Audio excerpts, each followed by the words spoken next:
Hey there, in this video today I'm going to show you how to sing into your flute and sound like Anchorman. Well, at least like a jazz flute player.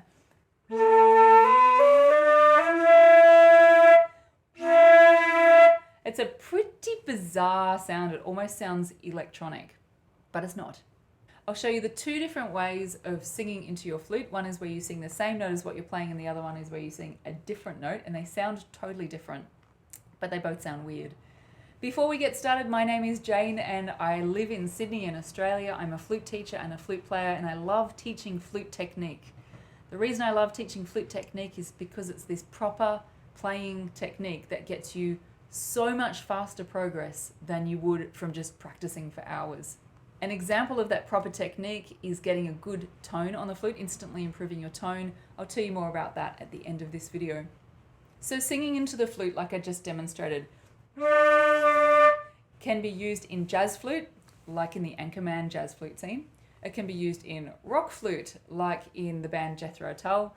And it's called an extended technique that's used in contemporary classical music. There's a great example of this, which is called The Great Train Race by Ian Clarke. If you look that up, you'll see the most amazing piece, which uses flutter tonguing, like I showed you in last week's video. It uses multiphonics, and you'll find another video of mine on multiphonics, how to play two notes at once. And also this technique, which is singing into the flute. So there's two different ways of singing into the flute, or two different things that you can do with it. One is singing the same note, ah, and one is singing a different note. So I'll sing an A still, ah, and play a different note.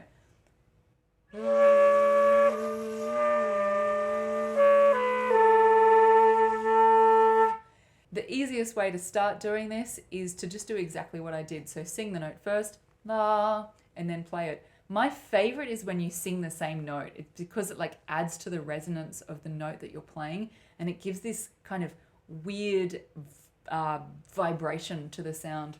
So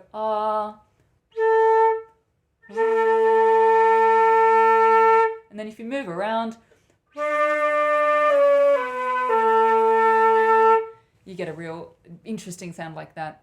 Jazz flute players use it all the time. I am not a jazz flute player, so I'm not going to demonstrate because it's not going to sound that great. I'm a classical player, which means generally when you're a classical player, you have an intense understanding of the technique that goes into playing all types of flute, including jazz. So I can show you the mechanisms of how to do it, and then you take your little jazzy self and run with it and start improvising using this technique.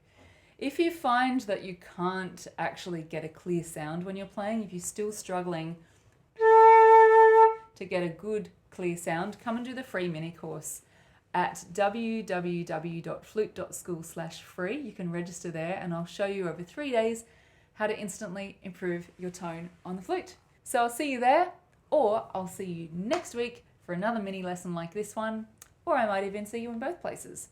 See you later.